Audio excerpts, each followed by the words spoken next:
The mist rolls across the Scottish Highlands, thick, cold, and full of whispers. Somewhere in the distance, a heartbeat echoes. It's steady, familiar, too familiar. But here's the question that should never be asked.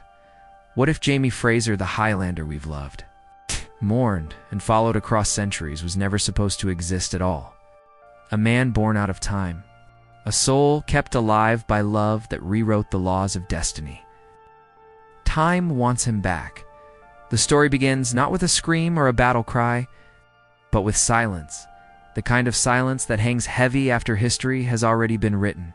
The Scottish moors stretch endlessly, washed in silver fog, as if the world itself is holding its breath. Beneath the mist lies something ancient, the heartbeat of a Highlander who shouldn't be there.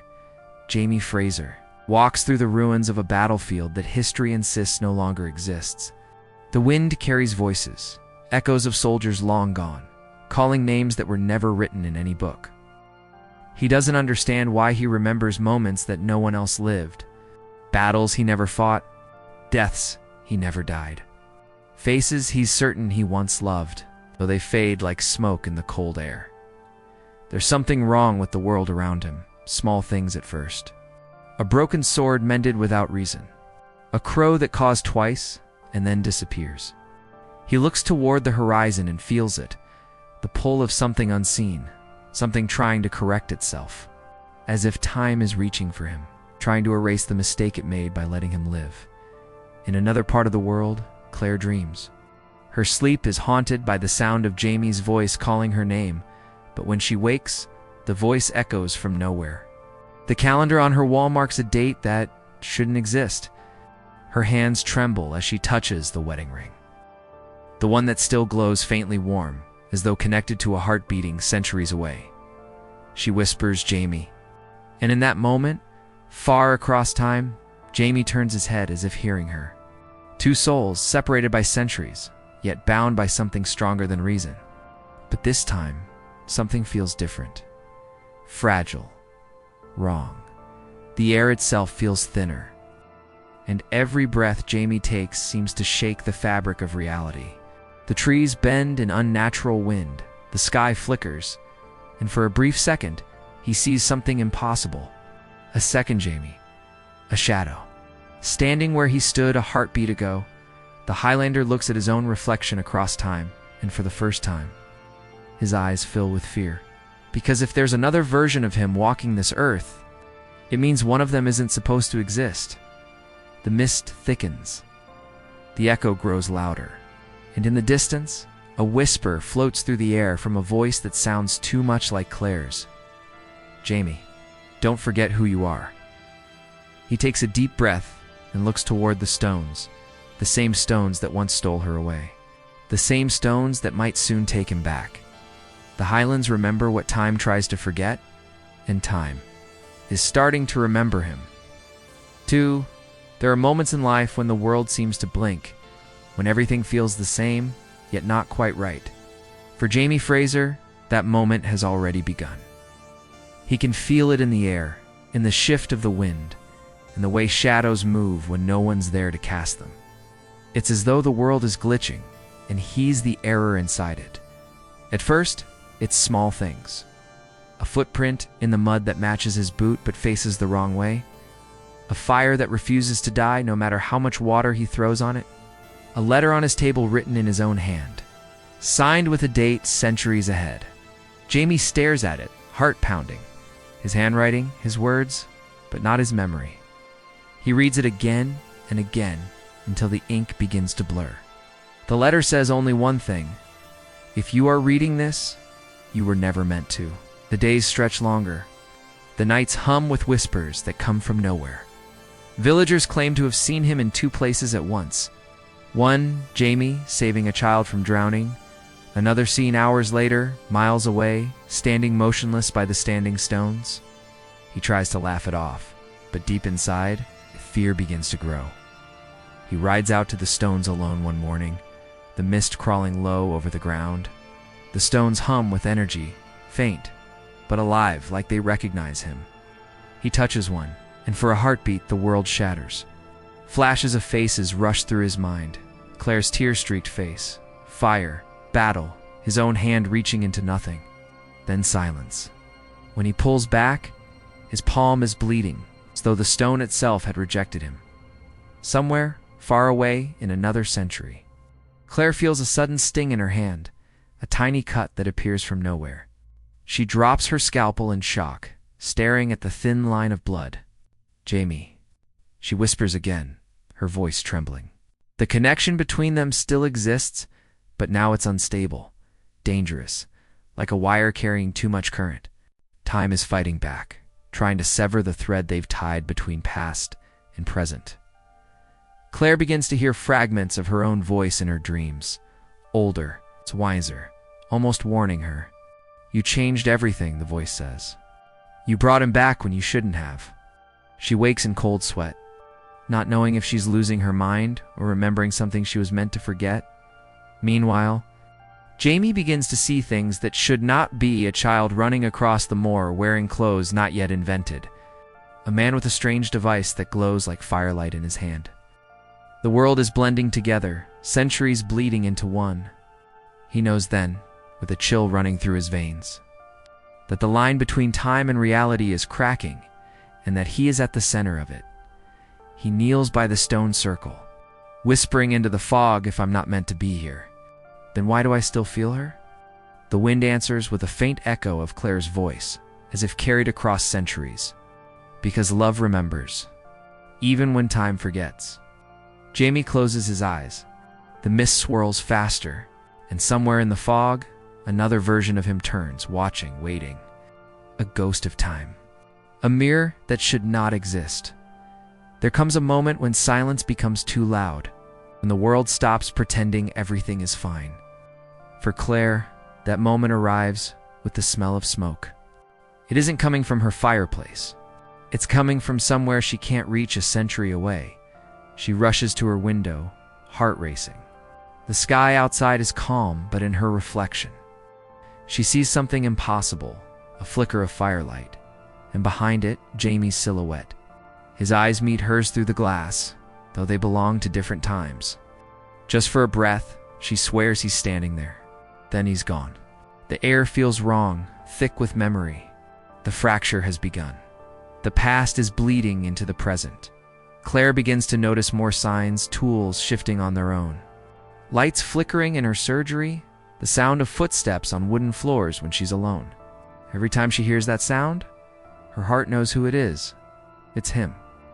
Jamie's presence lingers in every room, like time can't decide if he's dead, alive, or both. Across the centuries, Jamie is feeling it too. His body aches like it's being pulled apart, one heartbeat living in the past, the other trapped in a time he's never seen. The world around him bends, trees flicker like ghosts. Rivers flow in reverse, and the sound of battle drums echoes faintly through clear skies. The highlands look the same, but the air hums with something strange. Reality is unraveling, thread by thread, then it happens. Jamie wakes one morning to find his cottage half changed, one side built of old stone, the other made of strange, smooth walls, glowing faint blue. He steps back in shock, realizing he's standing between two timelines, one real, one rewritten. He doesn't know which is his in the future. Claire's hands shake as she examines an old Scottish artifact sent to her lab, a fragment of a blade. It's impossible because the steel carries her fingerprints. She drops it, breath caught in her throat. The artifact is dated to the 18th century, but her prints are from today. Time has looped back on itself, her actions in one century bleeding into another. She writes in her journal, desperate to make sense of it. Reality is collapsing. The line between what was and what is no longer exists. And Jamie, he's the reason. At that same moment, Jamie kneels by the standing stones once again. The air hums louder now. His hand trembles as he reaches out. He whispers, not in fear, but in love. If time wants to take me, let it. But it'll have to take my heart too.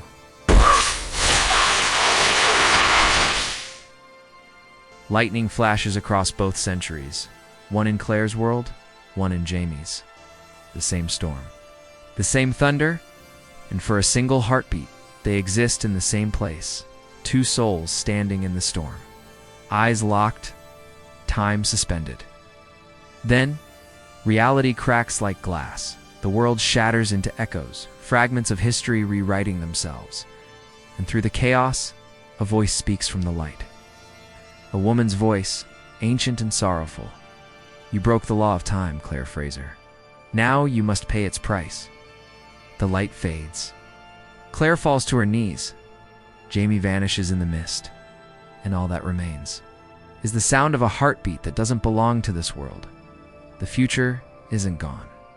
It's just hiding. Claire wakes in darkness, her breath shallow, the echo of thunder still ringing in her ears. The storm outside has passed, but the one inside her mind has only begun. She walks through her home. Everything is familiar, yet wrong. Books rewritten, dates rearranged, photos that no longer show the faces she remembers. In one, she stands alone where Jamie once stood beside her. His image, erased. Time has started rewriting history. Her reflection trembles in the glass, shifting between the woman she is and the woman she once was. She whispers Jamie, and her voice sounds like two voices.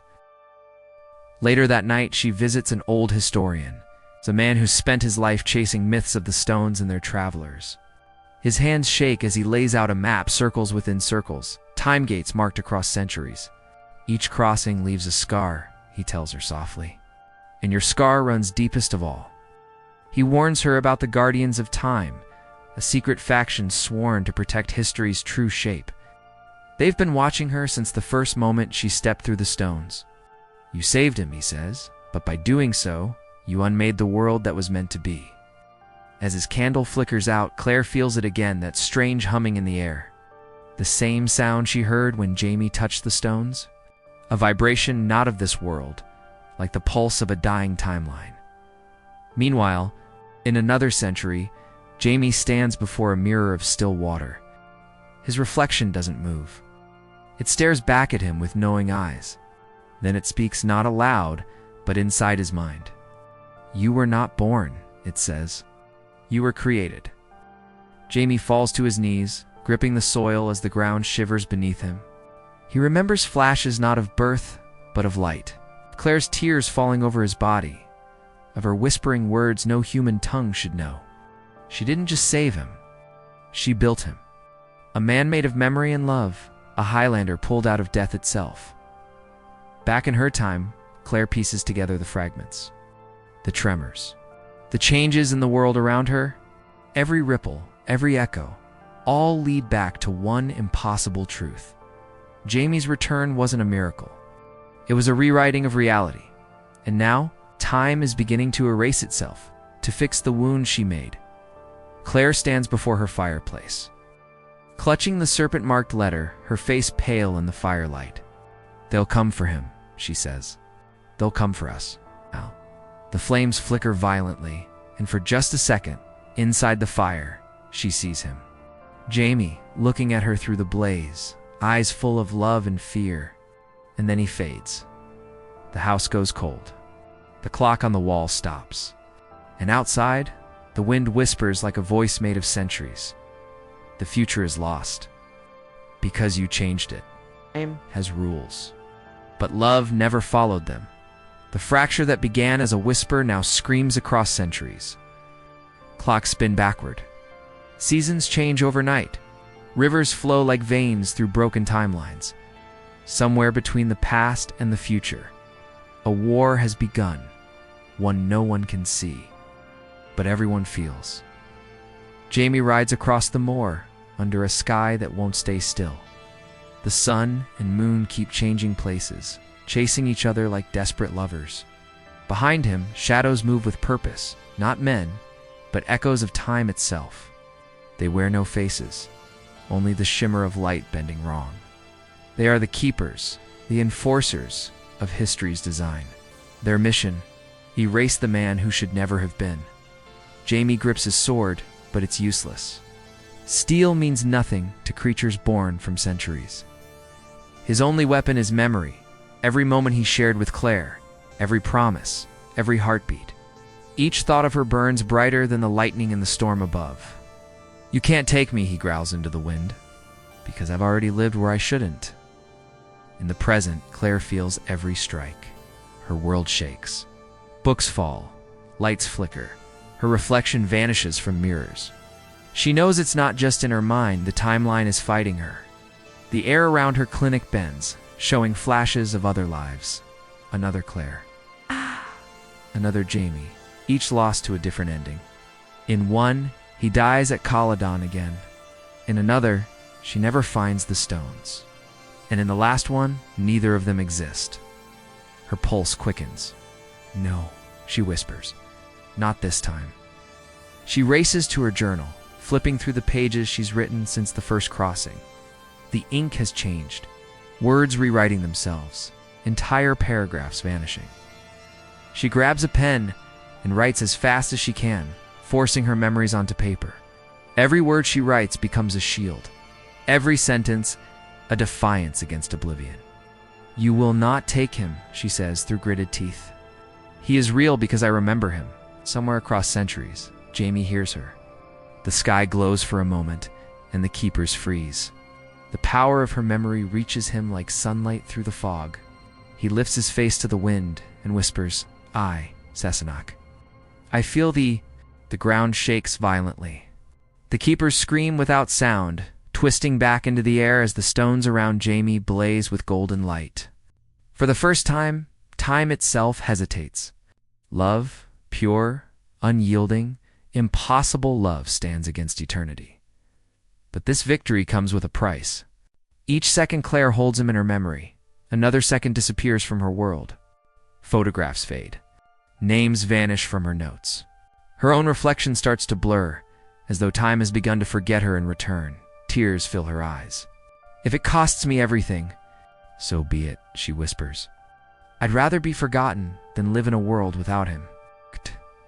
Jamie kneels before the glowing stones, exhausted but unbroken. He places his hand on the surface. It's warm alive. Through the hum, he hears her heartbeat. Their connection is still there, fragile but unbreakable. The stones begin to pulse like veins of light, and then a voice deep, ancient, echoing through both centuries. "You defied time. You remade destiny. Now you must choose the world or each other." The storm around them pauses. Everything stills. For the first time in centuries, even time waits for their answer.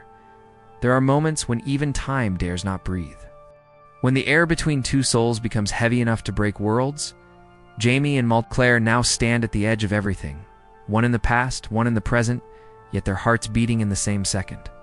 Between them, the stones shimmer like liquid light, pulsing with memory. The voice of time still echoes around them, the world, or each other. Jamie closes his eyes. He's faced death 1,000 ways on battlefields, in prisons, in dreams, but never like this. He can feel his body coming undone, threads of light peeling away like mist. "If my life breaks the world," he whispers, "then the world can find a way to mend itself. But her, I can't lose her again." Claire hears him, not with her ears, but with her soul. She's in her lab, surrounded by the remains of 2 centuries collapsing, glass cracking, air rippling, her notes dissolving into nothing. The walls tremble as time tries to erase what should never have been. But her heart beats louder. It refuses to forget. She grips the serpent-marked letter, now burning in her hands. "You can erase history," she says softly, "but not love." Then, in a voice steady and calm, she whispers into the void, "Jamie, if time must take one of us, let it take me." The world goes silent.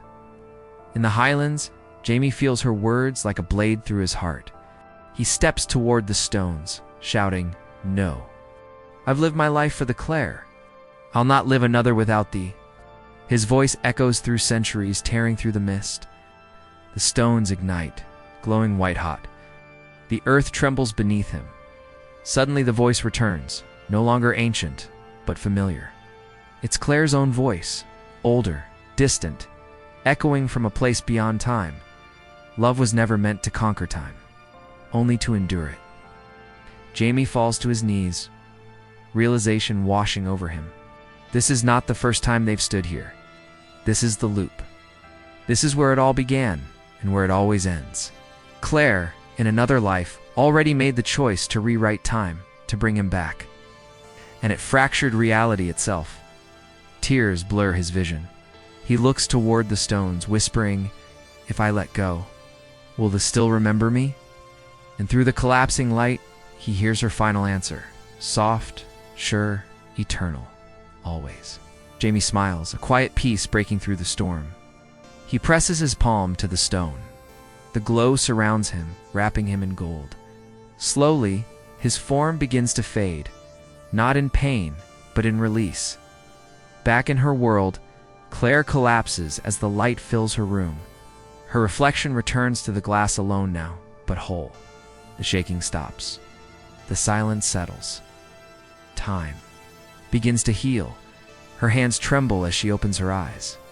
The world looks the same, yet she knows it isn't. A photo on her desk shows her smiling alone. No Jamie beside her. The letter is gone.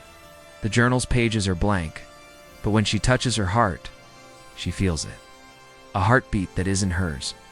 Jamie's voice, faint but alive, whispers, "You kept your promise, Sassenach." Tears stream down her face. She looks out the window toward the dawn breaking over the hills. Time has claimed its due, but love remains. The world is quiet now. The war between love and time is over, but silence does not mean peace. It only means what once was has found another way to exist. Claire walks through the highlands once more, the same fields, the same winds, but everything feels new. The stones stand silent, still, as if they too are tired of watching history bend. The grass sways in a rhythm she knows by heart, steady, strong. Like a heartbeat buried beneath the earth, she kneels beside the circle, her fingers brushing the cold ground. For the first time in years, she doesn't expect to see him. Yet the air hums softly, and a whisper travels through the wind. Gentle, familiar, like a voice carried by memory itself. "You found me once, Sassenach. You'll find me again." She closes her eyes. For a moment, she swears she can feel his arms around her, warm, real, alive. But when she opens them, there's only mist and sunlight. Still, her tears aren't from sorrow. They're from knowing, because love never ends. It only changes shape. Years pass. Claire grows older, her hair silver, her hands marked by time, but her heart unchanged. She spends her days writing again, not in desperation, but in remembrance. Each word she writes keeps Jamie alive, not as a man of flesh, as a truth written between the lines of time itself. And one day in her final winter, she visits the moors again. Snow covers the stones, soft and pale, like the world has forgiven her for breaking its rules. She smiles faintly, whispering, "I changed time once, and I'd do it again." The wind answers a quiet laugh, deep and warm, echoing through the hills. Jamie's voice. She doesn't turn. She doesn't need to. She knows he's there, maybe not as a man, but as everything around her. The air, the light, the heartbeat of the earth. When the final breath leaves her, the snow stops falling. The stones begin to hum once more, glowing faintly blue. And standing where she once knelt, two figures appear in the mist, her hand in his. Both smiling, both free, Jamie and Claire together again. Where time cannot reach, the camera slowly pulls back, revealing the endless highlands, bathed in dawn light. The wind carries one last whisper through the air. Love bends time. But time never forgets. As the music swells, the screen fades to black dot. Text appears on screen. Outlander Season 8. The Highlander. Shouldn't exist, a love beyond centuries. A story beyond time,